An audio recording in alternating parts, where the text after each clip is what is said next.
નમસ્કાર, હું છું અંજલિ રાવલ અને તમે જોઈ રહ્યા છો ન્યૂ ભારત ન્યૂઝ. નજર કરીએ આજના ટોપ 25 ન્યૂઝ પર. ગાંધીનગરમાં વિધાનસભાની ઈમેલ દ્વારા બોમ્બ ધમકી મળતા તાત્કાલિક ખાલી કરાવવામાં આવી છે, ત્યારે સુરક્ષા એજન્સીઓ તપાસમાં જોડાઈ. ઇન્દોરમાં રહેણાંક મકાન બહાર ઇલેક્ટ્રિક કાર ચાર્જ કરતી વખતે શોર્ટ સર્કિટથી ભીષણ આગ લાગી. આ આગ ઘરમાં ફેલાઈ, સિલિન્ડર બ્લાસ્ટ થતા 7 લોકોના મૃત્યુ નિપજ્યા અને કેટલાક લોકો ઘાયલ થયા. અમદાવાદના કાલુપુર રેવડી બજારમાં અચાનક આગ લાગતા અનેક દુકાનોમાં અફરાતફરી મચી ગઈ. ધુમાડાના ગોટે ગોટા જોવા મળ્યા. ફાયર બ્રિગેડે કલાકોની મહેનત બાદ આગ પર કાબુ મેળવ્યો. અમેરિકાના ટોચના કાઉન્ટર ટેરરિઝમ અધિકારીએ ઈરાન યુદ્ધના મુદ્દે અસહમતિ દર્શાવી પદ પરથી રાજીનામું આપ્યું. તેમણે કહ્યું કે ઈરાનથી કોઈ તાત્કાલિક ખતરો ન હતો અને યુદ્ધના નિર્ણય પર પ્રશ્ન ઉઠાવ્યા. ગુજરાતમાં આગામી 3 દિવસ સુધી વાતાવરણમાં પલટો આવી શકે છે અને કેટલાક વિસ્તારોમાં અનિયમિત વરસાદની શક્યતા છે. હવામાન વિભાગ મુજબ વરસાદ સાથે તાપમાનમાં ઘટાડો થઈને ગરમીમાંથી રાહત મળશે. વડોદરાના તાંદળજા વિસ્તારમાં કાર જે છે એ ભાડે આપવાના બહાને યુવક સાથે લાખો રૂપિયાની છેતરપિંડી કરવામાં આવી. આરોપીએ કાર લઈને ગાયબ થઈ જતા પોલીસમાં ફરિયાદ નોંધાવતા તપાસ શરૂ કરવામાં આવી છે.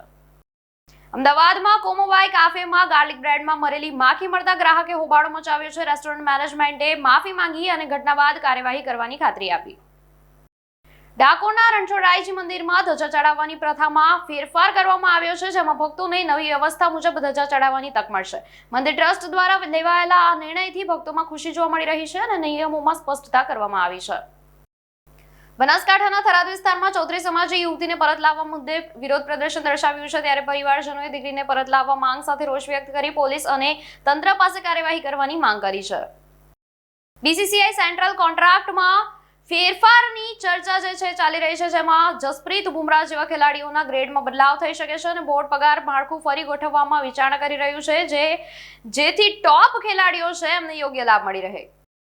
બનાસકાંઠાના કાંકરેજમાં રતનપુરા મોડર્ન સ્કૂલ બહાર પેપર આપી નીકળતા 2 વિદ્યાર્થીઓ પર અજાણ્યા શખ્સોએ છરીથી હુમલો કર્યો છે. જૂની અદાવતને કારણે થયેલા આ હુમલામાં બંને વિદ્યાર્થીઓ જે છે એમને ઈજાગ્રસ્ત થયા છે અને સારવાર હેઠળ છે.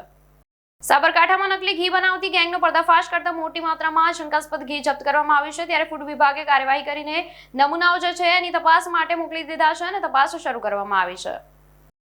રાજકોટમાં પોલીસ દ્વારા 19 કુખ્યાત આરોપીઓ સામે ગુજસીટોક કાયદા હેઠળ કાર્યવાહી કરવામાં આવી રહી છે, ત્યારે રેન્જ આઈજી નિર્લિપ્ત રાયના કાર્યભાર સંભાળ્યા બાદ સંગઠિત ગુનાખોરી સામે કડક પગલાં જે છે એ લેવામાં આવ્યા છે. જગલાડકી નામનું ક્રૂડ ઓઇલ ટેન્કર યુએઈથી લગભગ 80,000 ટન તેલ લઈને મુન્દ્રા પોર્ટ પર પહોંચ્યું છે. મધ્ય પૂર્વમાં તણાવ વચ્ચે હોર્મુઝ માર્ગ પાર કરીને ભારત માટે ઉર્જા સપ્લાય જાળવવામાં મહત્વપૂર્ણ ભૂમિકા ભજવી. મુંબઈમાં આનંદ દીક્ષિત છેલ્લા ઘણા વર્ષોથી વેજીટેટિવ હાલતમાં હોવાથી પરિવારજનોએ ઈચ્છા મૃત્યુની માંગ ઉઠાવી છે. આ કેસમાં કાનૂની અને માનવતાવાદી મુદ્દાઓને લઈને ફરી ચર્ચા તેજ બની છે. નર્મદા જિલ્લામાં ઉત્તરવાહિની પંચકોશી પરિક્રમા દરમિયાન રેંગણથી રામપુરા ઘાટ વચ્ચે ભાવિકોને પાર ઉતારવા માટે ગોવાથી ખાસ 18 બોટ મંગાવવામાં આવી રહી છે, ત્યારે પરિક્રમામાં મોટી સંખ્યામાં ભક્તો ઉમટતા સુરક્ષા અને સુવિધા માટે તંત્ર દ્વારા વિશેષ આયોજન કરવામાં આવ્યું છે. કેલિફોર્નિયામાં એક રેસ્ટોરન્ટમાં હ્યુમનોઇડ રોબોટ અચાનક કાબુ બહાર જઈ પ્લેટો તોડી નાખતા સ્ટાફમાં અફરાતફરી મચી ગઈ છે. સ્ટાફે તેને કાબુમાં લેવા માટે પ્રયાસ કર્યો છે, ત્યારે રોબોટ અણધારી રીતે ડાન્સ કરવા લાગ્યો, જેને કારણે સલામતી અંગે ચિંતા ઊભી થઈ છે અને સોશિયલ મીડિયા પર આ વિડીયો વાયરલ થયો છે. અમદાવાદમાં ભારે ગરમી વચ્ચે ટ્રાફિક પોલીસ માટે કૂલ જેકેટની વ્યવસ્થા શરૂ કરવામાં આવી છે. પકવા 4 રસ્તા પર ફરજ બજાવતા પોલીસને ફેનવાળા ખાસ જેકેટ આપવામાં આવ્યા છે, જે તાપમાન ઘટાડે છે. 1 એપ્રિલ 2026થી પાન કાર્ડ માટે અરજી પ્રક્રિયામાં ફેરફાર કરવામાં આવશે અને હવે માત્ર આધાર કાર્ડથી અરજી શક્ય નહીં રહે. નવા નિયમો મુજબ જન્મ તારીખ સહિતના વધારાના દસ્તાવેજો આપવાનું ફરજિયાત બનશે. અમદાવાદના સરખેજ વિસ્તારમાં જૂની અદાવતને કારણે એક જ સમાજના 2 જૂથ વચ્ચે હિંસક અથડામણ થઈ, જેમાં એક યુવકનું મૃત્યુ નિપજ્યું છે અને 3 લોકો ઇજાગ્રસ્ત થયા છે. ઘટનાની જાણ થતાં જ પોલીસ સ્થળ પર પહોંચી તપાસ શરૂ કરી આરોપીઓને પકડવા કાર્યવાહી હાથ ધરાઈ છે. ગુજરાતમાં આગામી 3 દિવસ દરમિયાન માવઠા સાથે ગાજવીજ અને પવનની આગાહી કરવામાં આવી છે, ત્યારે હવામાન વિભાગ મુજબ વરસાદથી તાપમાનમાં ઘટાડો થઈ ગરમીમાંથી રાહત મળશે. અમદાવાદમાં શાહીબાગ અંડરપાસ 19 માર્ચથી 28 માર્ચ સુધી ટ્રાફિક માટે બંધ રાખવાનો નિર્ણય લેવામાં આવી રહ્યો છે, ત્યારે બુલેટ ટ્રેન પ્રોજેક્ટની કામગીરીને કારણે ટ્રાફિક ડાયવર્ઝન આપવામાં આવ્યા છે અને વાહન ચાલકોને વૈકલ્પિક માર્ગ ઉપયોગ કરવા માટે સૂચના અપાઈ છે. વારાણસીમાં ગંગા નદીમાં બોટ પર ઇફતાર પાર્ટી કરવાના મામલે વિવાદ સર્જાતા 14 લોકોની ધરપકડ કરવામાં આવી છે, ત્યારે વિડીયો વાયરલ થયા બાદ ધાર્મિક ભાવનાઓ દુભાયાની ફરિયાદ પર પોલીસે કાર્યવાહી હાથ ધરી છે. વોટ્સએપ દ્વારા કોલિંગ અનુભવ સુધારવા માટે નોઇઝ કેન્સલેશન ફીચર પર કામ ચાલી રહ્યું છે, જે અવાજમાં રહેલા બેકગ્રાઉન્ડ નોઇઝને દૂર કરશે. આ ફીચરથી વોઇસ અને વિડીયો કોલ દરમિયાન માત્ર વપરાશકર્તાઓનો અવાજ સ્પષ્ટ સંભળાશે અને કોલ વધુ ક્લિયર બનશે.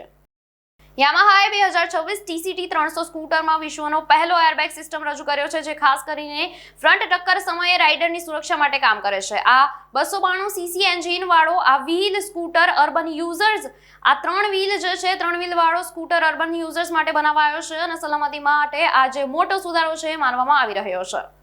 આજ માટે ટોપ 25 ન્યૂઝમાં બસ આટલું જ. જોતા રહો ન્યૂ ભારત ન્યૂઝ. નમસ્કાર.